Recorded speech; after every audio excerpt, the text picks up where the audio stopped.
own data. Communities can actually use it to collect their data. And this is a community-driven platform, okay? And so I will do a demo of first language use data platform that gives us the information.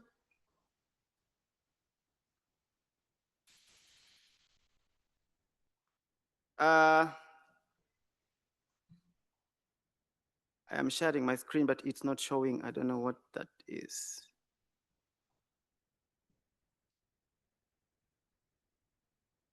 All right, so language use data platform is a platform that gives us information that I shared about a country, which language is spoken by how many people, what is the tech reach. All right. All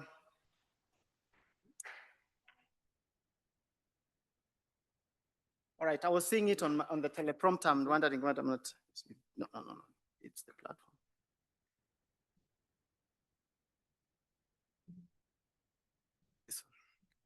Okay. All right. So if you look at this particular platform and you want data for DRC, for example, you go to Democratic Republic of Congo and you click and it gives you information about the languages. How many minutes do I have? I have 4 minutes. Good. So you get a map with information about the languages that are spoken in DRC, and you can filter with province and district. So if Ebola crisis is in North Kivu, for example, you're able to know that in North Kivu, if I was to reach people in North Kivu, I will need to issue or give information in Congolese Swahili, because most people speak Congolese Swahili in North Kivu. And it will also give you a lot of information about how, what platform people are using, mobile reach, and internet reach. So this is the platform that we have built. It's called Language Use Data Platform. It's embedded in our website. You can go and get information about any country. Currently, it covers 50 countries, really. But the 50 countries that are covered are countries that are most prone to crisis and humanitarian action, okay? So once we have decided that it is North Kivu, we now go and collect voice data. For us to collect voice data, we have built TWB voice platform, which is a community-driven platform that allows communities to log in and collect data. And we are GDPR compliant. We have built in an elaborate consent process, and the platform can also be localized. Currently, we are localizing it for one of the partners in Kenya into the Luo. So it will be available in local languages as well. Currently, we are localizing it into the Luo because we have a partner that is in need of collecting voice data in the Luo. This is how the platform looks. I have just 1 minute, and I will just use only 1 minute, and I'll be done. This is how the TWB voice platform looks like. And you log in using your TWB account. So for you to get into this platform, you need to log in using your TWB voice account. And once you log in the account, it enables you to go through the onboarding process. I don't want to take you through that process. And the platform looks like this. So for example, I want to show you one of the examples of Congolese Swahili project that we have currently here, the Congolese Swahili project. So this is where a community member can go in and answer question. Answer question is basically spontaneous speech collection, where you are presented with a question and you answer it freely. But you can also read sentences that are provided as prompts, and voice data that is collected is then transcribed so that we have a transcript alongside voice for every prompt in the platform. Okay, so this is an initiative that is aimed towards creating voice data for low resource languages. And currently we are having a project running for collecting voice data in Congolese Swahili. And there are 10 other low resource languages where we are having live projects as we speak. So welcome to visit our website, and you will interact with these platforms and get in touch with us should you want to partner with us, or should you want to get to know more about us. I will stop it there, and I will appreciate your time and listening to me. I hope I wasn't too boring. Platforms can be boring to show, but yeah, I'll be here. Speak to me or my colleague Wakesho here, and we'll get to know more about what we do. Thank you very much. I will usher in the next speaker.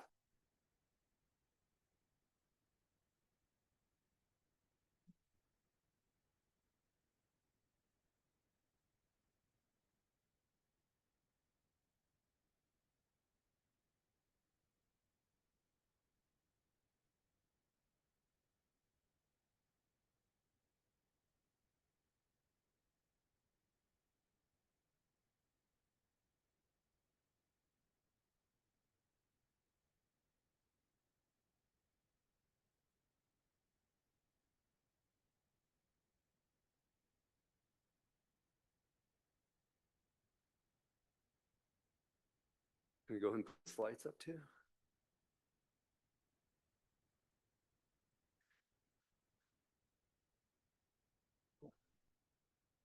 All right. Yeah, what a privilege to be here. This is my first time in Nairobi, first time in Kenya, first time in Africa, actually. And yeah, and just, first day here and just seeing all the faces, making different connections with people, and hopefully you are as well. To me, that's always the best part of a conference, is hearing all the great stuff that everybody else is doing. And to me, it's just such a privilege. So I'm George. I work with a consulting firm known as Sahej. And we specialize in 3 different things, really. Data engineering, platform, traditional kind of application platform engineering. And of course, I'm sure you've heard it all around, AI.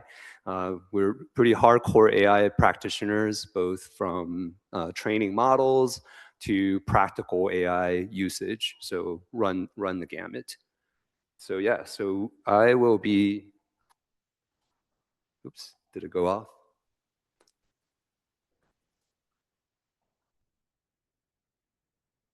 Yep, okay.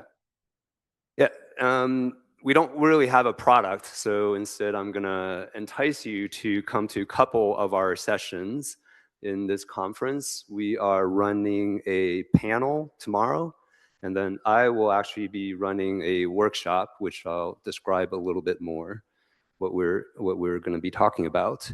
So how many of you use AI? I'm sure pretty much, I mean, come on, everybody's gotta raise their hands. So the panel is going to be hosted by a couple of my colleagues and 4 other panelists who we've worked with. And it's specifically about kind of how you can leverage, you all hear about foundational models, large language models, which contains a lot of knowledge. So if you pair that with the context of your organization's information, you can really use it as a thought partner to brainstorm. What does that look like? So that's what the panel discussion is going to be about. So hopefully you'll find that useful.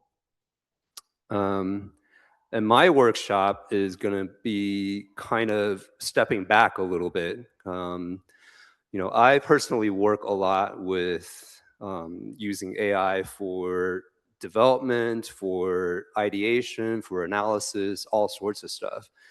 And I've had the privilege of working with lots of impact-based organizations.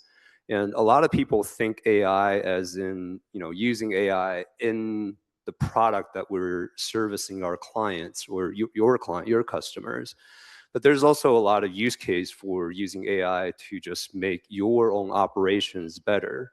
And the two, are tied. And especially since these days you hear a lot about agents, right? What does that mean? And even beyond agents, which we'll touch on a little bit in the workshop. So yeah, so instead of talking about just using AI to write stuff, what if you actually have AI act on something, right? So that's what the workshop is going to be about, and I call it kind of climbing the agentic ladder, if you will. And it's not just about doing that, but what does that mean as an individual for you as you climb that ladder? What does that mean as your organization climbs that ladder? Because we've seen over and over again, working with different organizations, whether it's commercial or nonprofit, people get so jazzed up about using AI, they don't take a step back of what does it mean when you start introducing AI as either part of your workflow or part of what you're using to service your clients. So yeah, we'll talk about probably what everybody here has done is used AI as a pretty simple tool that you kind of chat with, that you get its knowledge. And then we'll kind of look at what does it mean to use AI as a really a collaborator. Like, what does that look like? And where does your responsibility increase with that? Or what is your organization's responsibility as you roll that out to teams, when you start using it as a collaborator? And then finally, this isn't actually the end all and be all, but for a lot of people, graduating to using agents, when you start having agents perform work on your behalf or your team's behalf for half an hour at a time, an hour at a time, at that point, you're really working with a new teammate now. So again, what's the responsibility that you need to bring to the table? It's very different than just using ChatGPT. So we'll talk more along those lines as well, not just simply how you do it. So and we'll look at it as with a few examples of how to do that. And really looking at this, it's kind of as you go up the rung, kind of what's your job in terms of working with this AI coworker. That's very much the way I look at it. It's like they're really part of your hybrid team now. So the more just like people, the more responsibility you start delegating to this coworker, what does that mean for you? So again, I really want to bring that back to the human part of it, right? Like it's not AI is ultimately a technical tool, but you have to bring your experience, your context, and like your responsibility really to it. So that's what that's about. And the workshop's going to be Friday at 1:30. I know it's going to be towards the end of the conference, but hopefully, we'll have a good discussion. We'll have some hands-on exercise. Ideally, you could think this is really meant for, I would say, not AI engineers, although I'd be happy to speak to you about that too, because I do that as well, but more for AI users, especially, if you are a leader in your organization, how do you think about that? If you just want to use, how do I start using AI to enable my own workflow better or my team's workflow, or how do I potentially expand that from just me doing it to like my whole team being able to use this same, workflow and steps. So yeah, so that's a lot of the discussions that I want to talk about. And finally, we have a table right near the entrance downstairs, and come by to talk to us about kind of our experiences with different impact organizations that we worked with. You know, the trend I've been seeing a lot in different conferences is, I would say 2025, the talk was all about, okay, how do we put AI into our product? How do we put AI into our product? But more and more, I feel like a lot of people are asking, you know, how do we use AI to make our own process more effective? How do we use AI to serve our clients more effective? So I think both conversations need to be had, and while they're kind of two sides to the same coin, you kind of approach the problem differently, and you have kind of different responsibilities. So again, we'll be happy to talk about that. So come by our booth, and yeah, pick up a pen and paper, because like I said, as you make connections, as you come up with great ideas, when you talk to other people, like jot that down and bring that home with you, and you know, like start making it happen, because that's what gets, it's certainly what inspires me when I see like all the work that you guys do. So yep, that's it.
Hi, good afternoon.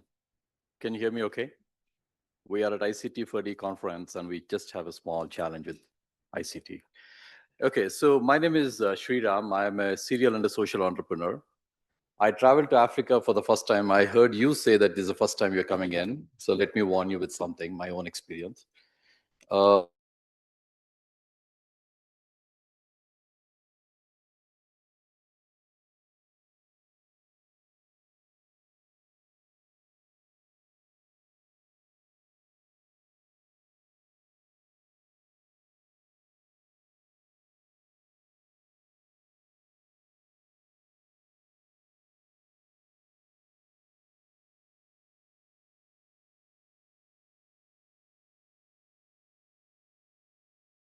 My connecting flight, Kenya Airways.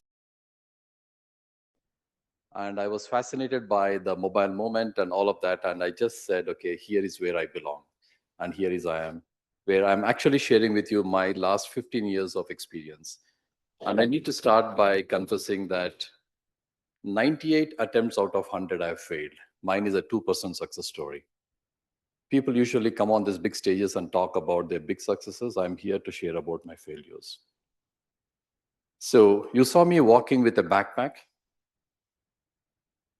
One of the versions of this backpack, for the first innovation I came out with, I spent almost $500,000 of my own money building that. It had almost 15 different devices inside that. And when I spoke to one of my young woman entrepreneur from Western Kenya, she told me, you know what? It is 10 kilos and I walk 10 kilometers every day. So the lesson I learned from this entire experience is I build for an environment that I imagined and not what that existed really.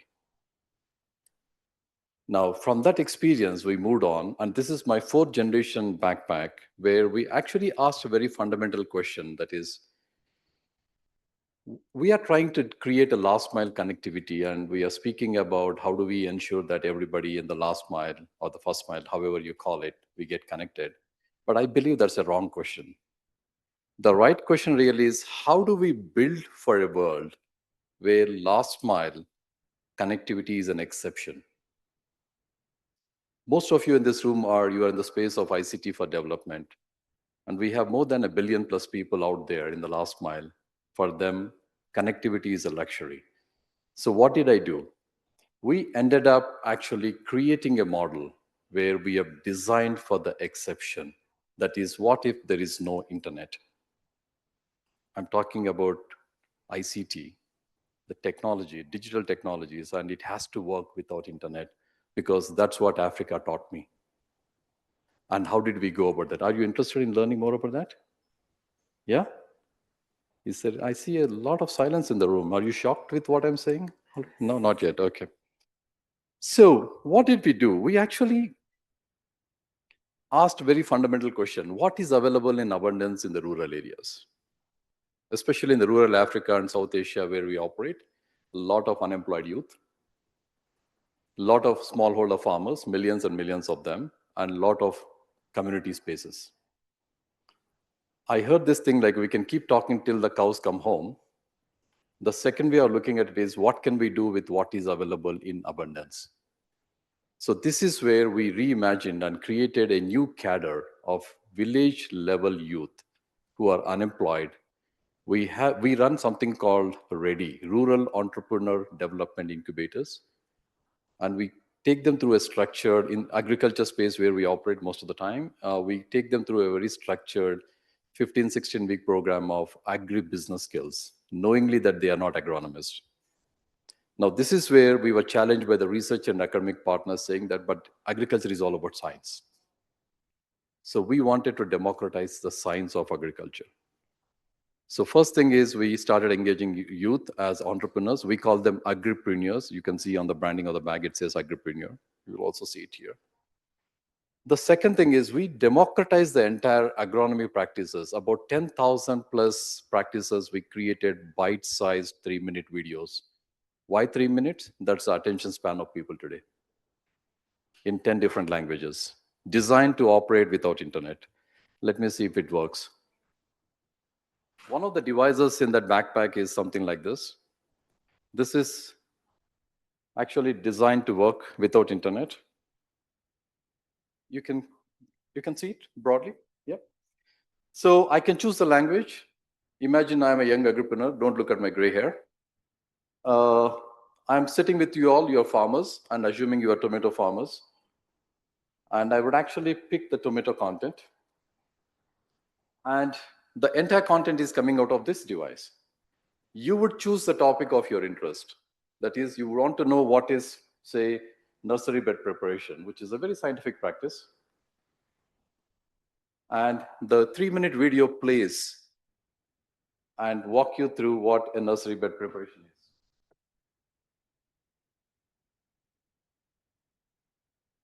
I'm going to zoom it for you for the video.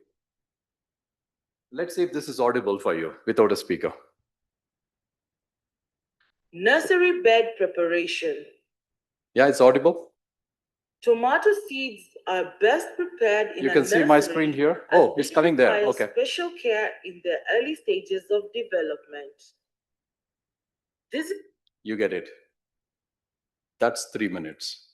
Now, all it took me is less than a minute to screen this. That's it. Now, what you have observed me doing here is no internet, no fancy room like this. We are sitting out there. Robert, a young agripreneur from Western Kenya, is sitting with a group of farmers closer to their farm, is also called Shamba for some of you who are Kenyans. And the context is set by the farmer and not by us. They choose what they want to learn today. And the second is he's actually facilitating a conversation using the screening of this content. Number two. Number three is the conversations happen now. You pause, you reflect, you pause, you reflect. And some of them who are interested in learning more, they want to continue. Those who are not interested automatically fall off. That's our auto selection. That's when collaboration happens. Assuming he spoke about soil health in 3 minutes, those who are interested in soil health services would actually say, I want to try this. And now that's when he takes another offline device and records this on this device and moves on.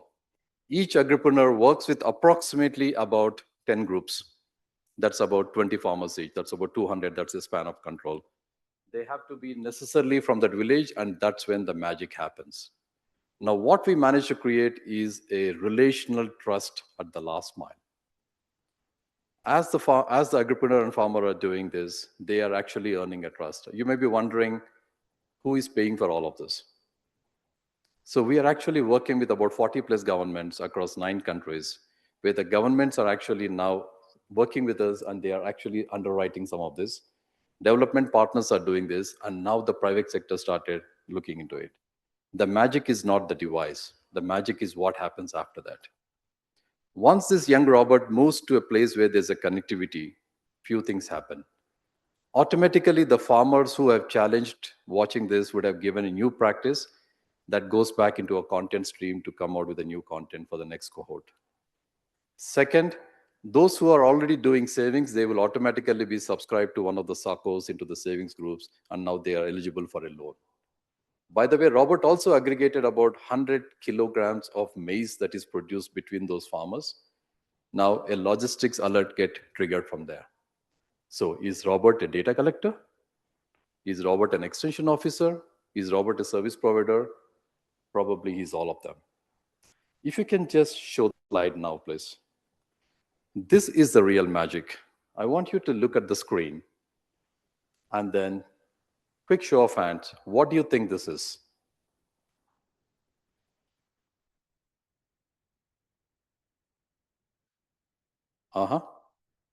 Somebody said this is peacock. Somebody said this is coronavirus. What is it?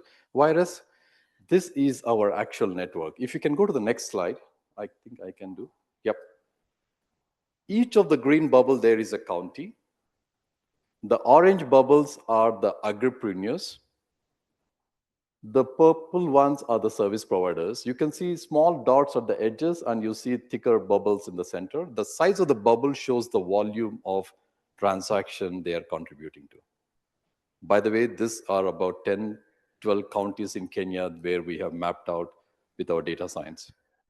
$22 million worth of business happened, registered by each of these agripreneurs, working with each of those service providers.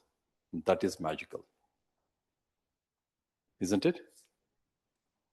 Now, the key learnings that we picked up from here is we designed by default for those areas which are not connected. And when the connection happens is when the network effect is happening. By the way, we are working with a little over 1.5 million farmers across 6 African countries.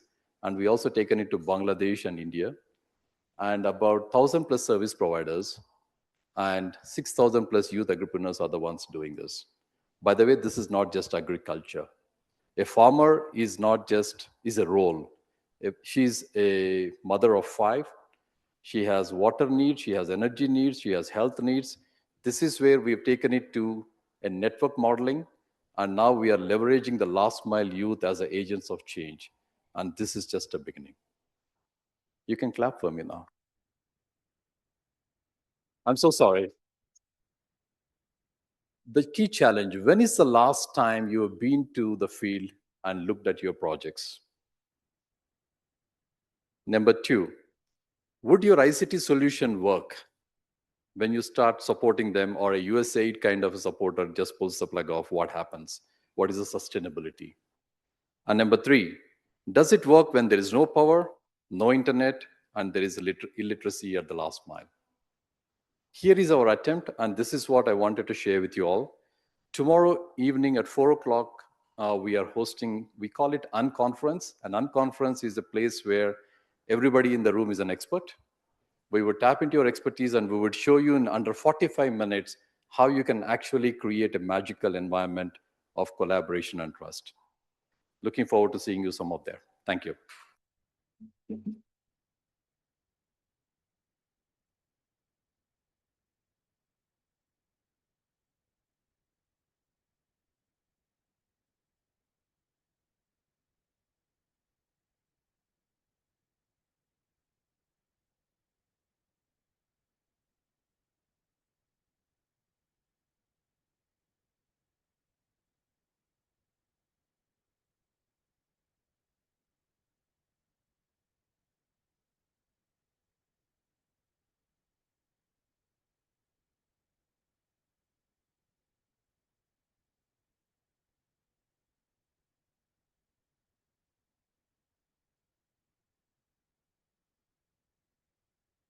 Pardon?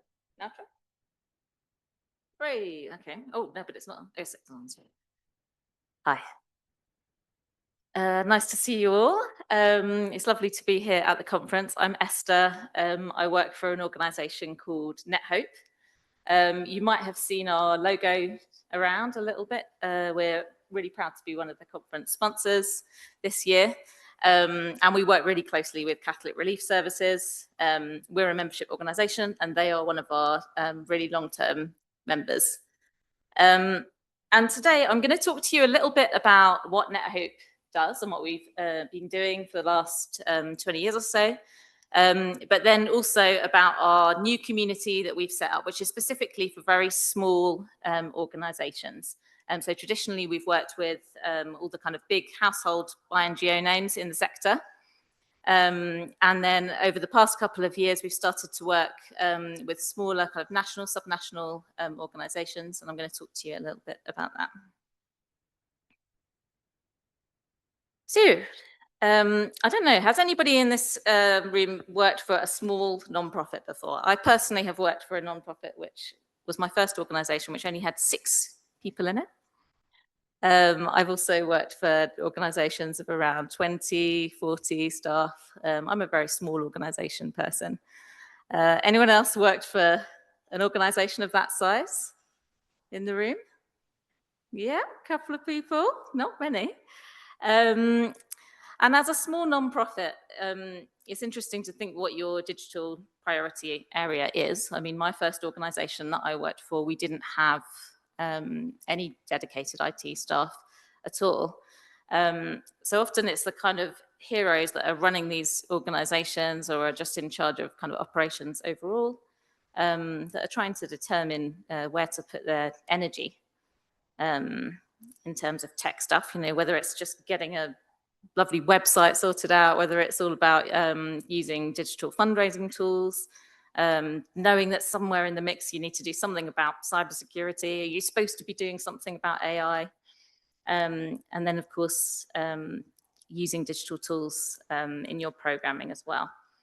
So you have lots of different considerations and you're trying to juggle them all as a person with kind of limited time and funding and where IT is maybe not top of your list of priorities. And so that's where NetHope has begun a new community that is for those smaller organisations that don't necessarily have dedicated IT staff, to enable those organisations to kind of come together and collaborate through all of those challenges that they face. And I'll talk to you about some of the ways that we're supporting those organisations in a moment. But first of all, just to go back in time. So we've been around for over 20 years. And we were started, there's some story about around a kitchen table somewhere by just 5 INGOs. I think it was Save the Children was one of them. I believe SOS Children's Villages were in the mix somewhere. And 5 organisations kind of came together and decided that they needed a community for people that work in tech in non-profits. And over the years, that's grown. And so now currently we have 67 INGO members. We've got 100+ organizations in our new NetHope Connected community that I was mentioning, and we also work closely with a whole range of tech partners as well. And just to show you who's in our membership, you can see on the screen there. So very much in the past, we've worked with people that are from the CIO downwards, I guess, so people that are working in all kinds of back office, IT type roles across the organization in all different geographies, people that are working on ICT for D challenges, all participate in our community. And what that looks like in practice is we have a whole bunch of different working groups. So people come together on a monthly basis to talk about things like digital protection. AI and emerging technologies is one of our really popular groups. People come together to talk about more niche things. You know, we have a group specifically for people looking at data collection tools, specifically for people looking at marketing and fundraising tech. And these groups kind of run throughout the year with organizations coming together and sharing what work they're doing. So we're very much about kind of enabling action to happen collaboratively, and just the power of really sharing between organizations what's working, and of course what's not as well. And we work with many tech partners as well that support us in a variety of different ways. So having worked for many years with our members, as I mentioned, we now have a community for smaller nonprofits.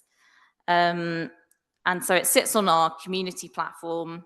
That's the kind of entry point for small organizations that are working with us in order to find all of the various different courses and things that we offer. There's a kind of a community forum on there.